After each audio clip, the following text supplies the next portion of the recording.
Ya, dari sisi kami di MPR ya, yang memang terhubung secara langsung dengan Undang-Undang Dasar, maka fakta tentang masalah gerakan untuk amandemen ini bukan baru sekarang saja sesungguhnya. Sejak dari dulu selalu ada upaya untuk mengusulkan amandemen lagi. Bahkan dari dulu setelah amandemen dilaksanakan tahun 2000 sampai tahun 2002, ketika saya menjadi ketua MPR tahun 2004-2009, jadi periode pertama setelah Undang-Undang Dasar diamandemen, wah itu gerakan masif untuk melakukan amandemen kembali dengan kembali pada Undang-Undang Dasar yang asli juga kuat. Itu dilakukan oleh terutama oleh para legiun veteran, purnawirawan, tokoh-tokoh senior-senior itu. Kencang sekali karena mereka menginginkan agar kembali pada Undang-Undang Dasar yang asli. Kembali pada Undang-Undang Dasar yang asli itu juga amandemen sesungguhnya. Nah, kami melihat bahwa sesuai dengan prinsip konstitusi yang kita sepakati, memang amandemen itu tidak dilarang. Pasal 37 ayat 1, 2, 3, dan 4 jelas memberikan rujukan konstitusional bahwa amandemen tetap bisa dilakukan. Tetapi karena ini kita berhubungan dengan bukan sekedar yang aman dan bukan masalah demen saja, tapi ini adalah terkait dengan konstitusi, maka tentu ini tidak kayak bikin tauco atau bikin nasi goreng.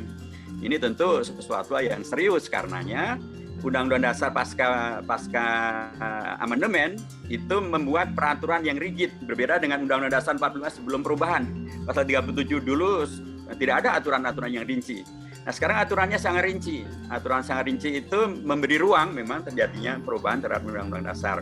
Pasal 37 ayat 1 itu jelas disebutkan bahwa usulan perubahan itu bisa diagendakan bila diusulkan oleh sekurang-kurangnya bukan sepertiga pengamat, bukan sepertiga demonstran, bukan sepertiga media, bukan sepertiga ketua partai politik, tapi sepertiga anggota MPR.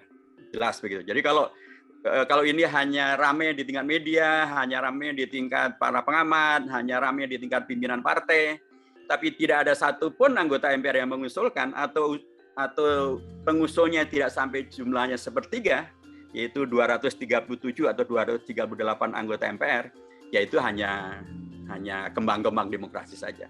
Nah, usulan itu juga bukan sekedar usul dan selesai, enggak.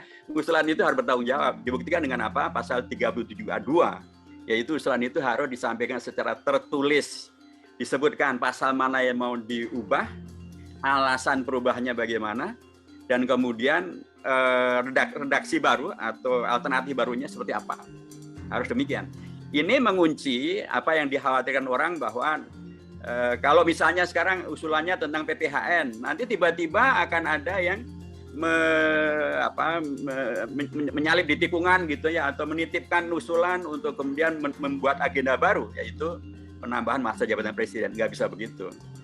Dulu bisa, sebelum perubahan sampai tahun 2002 itu, titipan semacam itu dimungkinkan karena memang tidak ada aturan yang sangat rigid, tapi sekarang tidak bisa, semuanya sangat jelas. Nah, sampai hari ini belum ada satupun anggota MPR yang mengusulkan ke MPR, apalagi secara tertulis. Nah, kami karenanya sebagai pimpinan MPR, kami tidak mempunyai kewenangan untuk melarang karena bukan domain kami untuk melarang, tapi kami juga tidak punya kewenangan untuk mengompori, memprovokasi, silahkan lakukan amandemen, juga tidak bisa.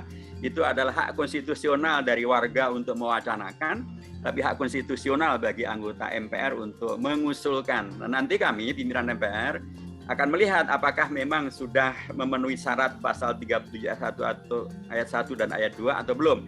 Kalau sudah memenuhi, maka kami akan menggelar sidang paripurna. Nah, pasal 37 ayat 3 dan 4 itu mengatur, kalau sidang paripurnanya dihadiri 2/3 anggota MPR, kemudian 50% anggota MPR setuju, maka terjadilah amandemen sebagaimana diusulkan.